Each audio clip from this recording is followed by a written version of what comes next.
ati waaqayyoodha. Maqaa Yesuus Kiristoosiin akeekisa garee kanarraa, sagantaa kanarraa, barumsa kanarraa, obboloota bakka kanatti walitti qabamanii jiranirraa nan diiga. Maqaa Yesuus Kiristoosiin hojiinsaa kan diigame haa ta'u. Ilmi waaqayyoo hojii diinaa diiguudhaaf mul'ate jedhamee caafamee jira. Bara baraan hojiinsaa haa diigamu. Kan hundumaa waan gootuuf si galateeffanna. Maqaan kee maqaa gooftaa Yesuus Kiristoosiin haa eebbifamu. Afaan yeroo keenyaaf bara keenyaatti darbi.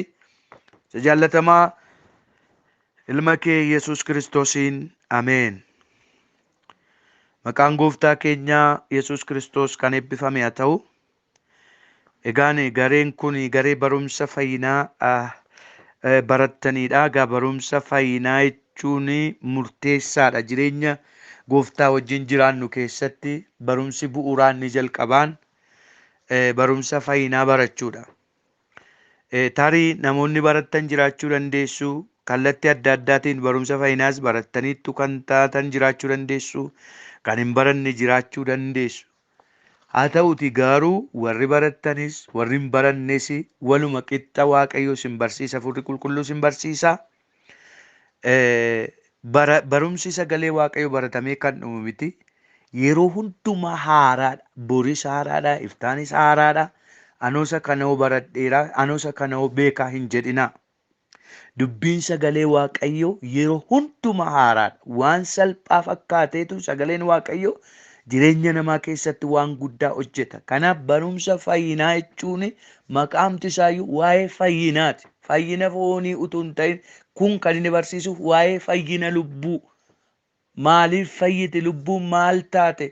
Maa inni dhukkubi lubbuu? Maa inni lubbuun keenya maalirraa fayyuu qabdi kan jedhu bal'inaan gadi fageenyaan kan nama ilaalchisu, kan nama hubachiisudha jechuudha. Kanaaf sirriitti akkasiin dhaggeeffattan hin barbaada. Barnoota tokkoffaa irratti maal jedhaa? Barumsi fayyinaa kun kan hin qabadhee jiru waa'ee uumamaa barsiisa. Seera uumamaa boqonnaa tokko irratti dhaqxanii ilaaluu dandeessu. Egaa akka seensaatti ilaalaa deemna. Gara dhumaa irratti baay'ee jabaataa deema. Amma salphaadhaan jalqaba dubbiin isaa barumsi kun. Kanaaf isin sutuma ittanii hubataa akkasiin booddee isinitti minyaa deemu, isinii galaa deemu naa gala.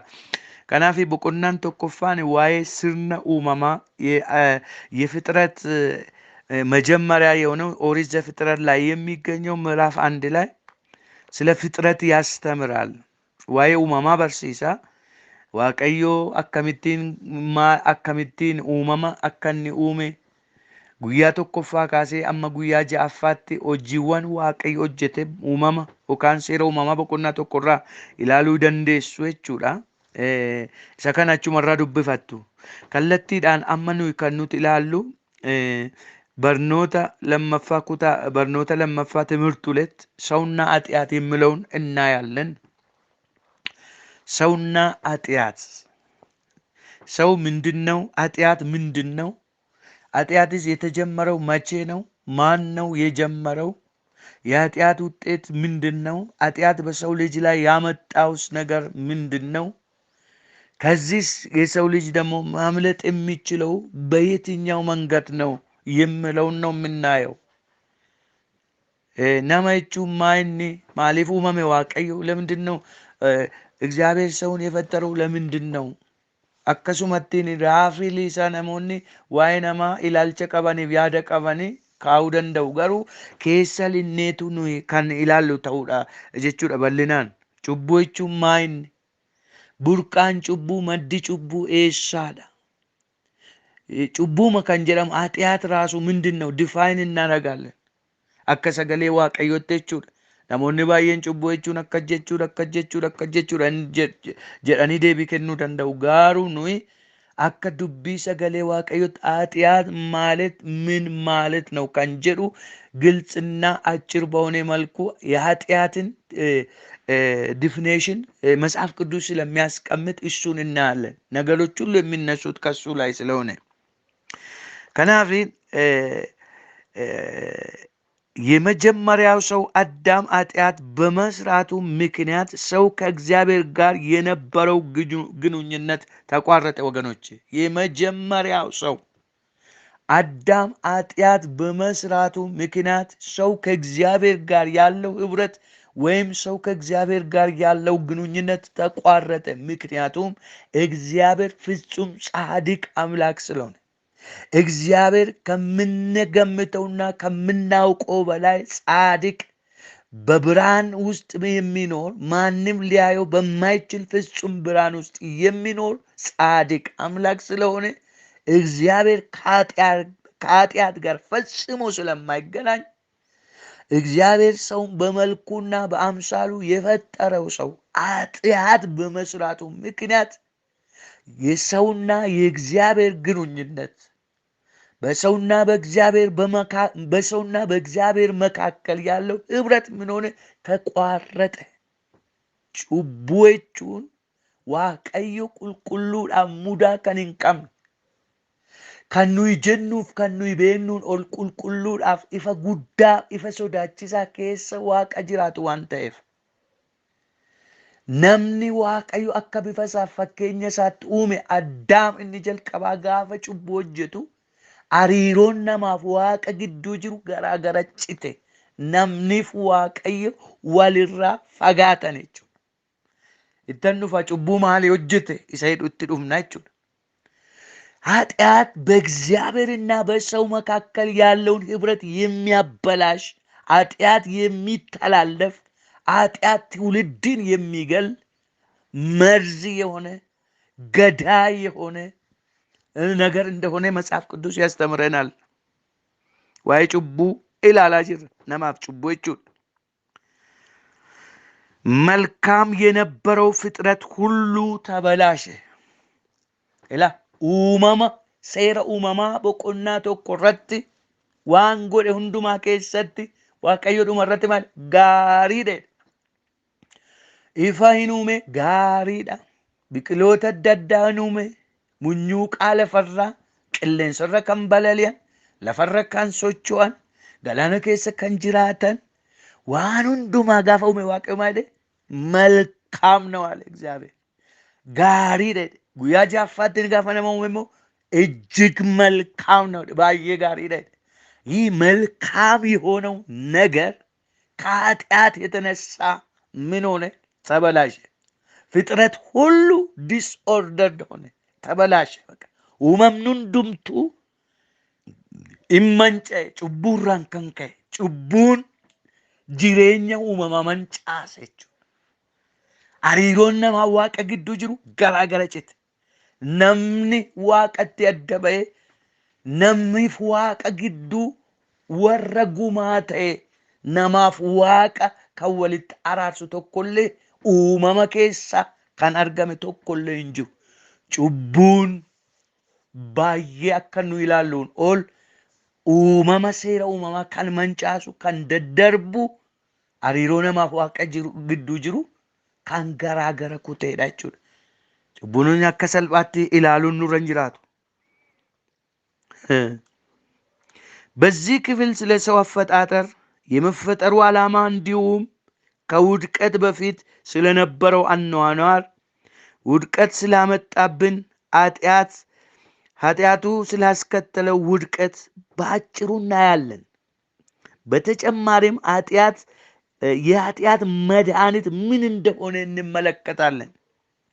egaa kutaa ammaa boqonnaa lammaffaa kana keessatti kan nuti ilaallu waa'ee uumama namaa namni kaayyoo maaliitiif akka inni uumame kufaatii namaa dura yookaan ከአዳም ውድቀት በፊት የነበረው አኗኗር ኩፋtii አዳምን dura jireenyi dhala namaa maal akka fakkaatu kufaatiin dhala namaatti cubbuu maalii akka inni fide cubbuun kufaatii akkamii akka inni namatti fide gabaabaatti kan keessatti ilaallu ta'a.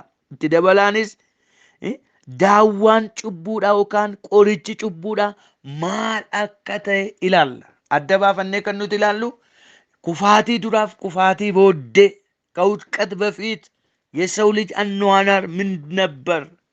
ከውድቀትስ በኋላ የሰው ልጅ አኗኗር ምን ይመስል ነበር የሚለውን እናያለን። ከዛ በኋላ የኃጢአት መድኃኒቱ ምንድን ነው ወገኖች? Qorichi kan fayyina kan namaaf kennu cubbuutti kan nama fayyisuu danda'u maalidha? Ammallee yaada የኃጢአት መድኃኒት ምንድን ነው? ኢየሱስ ክርስቶስ ከአብ ዘንድ የመጣው ለምንድን ነው? namoota baay'eetiif hin galle. Inni nama guutuu waaqa guutuudha. Maalidha ኢየሱስ ክርስቶስ biyya lafaa kana maaltu isa fide? ምንድነው እግዚአብሔር ወደዚህ ዓለም በሰው አምሳልና በሰው መልክ ተመስሎ የመጣው ለምንድን ነው? እሱን ምንጩ ወይም ሶርሱ ከኃጢአት ይጀምራል። burqaa cubbuu madda cubbuu kanatu akka Yesuus Kiristoos biyya lafaa dhufu kan taasise isa kana keessatti ilaalla. Yesuus cubbuu deggaruu dhufe jechuu kootu hin ta'in sababii cubbuu koof cubbuu keetiif inni aarsaa irratti cubbamaa ta'e jechuudha. Kanaaf dhufe isa bal'inaan gaafa bira geenyu ilaalla. Kanaaf daawwaan cubbuu maayin? የኃጢአት መድኃኒቱ ምንድን ነው ወገኖች? gatiin cubbuudha yookaan qorichi cubbuudha, wallaansi cubbuudha, eehuudha cubbuu wallaanee fayyisuu kan danda'u. Doktora isa kamiidha cubbuutti nama wallaanee cubbamaa fayyisuu kan danda'u? አንድ ነገር ነግራችኋለሁ ወገኖቼ፣ ኃጢአተኛውን ማዳን የሚችል ኃጢአተኛውን መፈወስ የሚችል ከዓለም ላይ ምንድን ነው ወገኖቼ?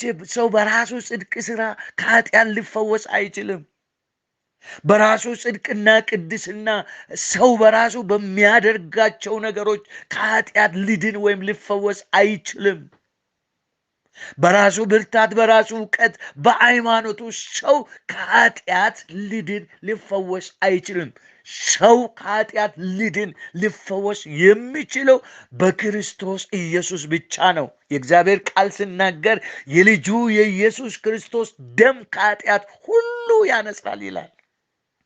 ይግልመሳ ኢየሱስ ክርስቶስ ጩቡንዱ ማቲ ማልጎ ነመ ቁሌሰረ ዮሐንስ ጋፈ በሬሱ kana jechuun gatii aarsaa cubbuutiif fannoo irratti dhiigi dhangala'e sun dhiifamuu cubbuutiif aarsaa ta'e dhangala'etu nuyi warra waaqayyo wajjin hariiroon keenya gargar bade sana waaqayyotti deebisee maal godhu nu araarsa jechuudha.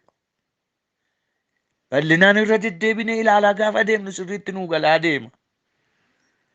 Kanaaf maayinni gatiin daawwaan cubbuu isa jedhu sirriitti qabadha. Namoonni baay'een waan adda addaa gochuun sadaqaa adda addaa kaffaluudhaan, ji'a 2 soomuudhaan, ji'a 3 ji'a 1 soomuudhaan, miilla qullaa deemuudhaan, bosona keessa taa'uudhaan, aarsaa adda addaa kaffaluudhaan waaqa duratti qulqulluu ta'anii mul'achuu barbaadu.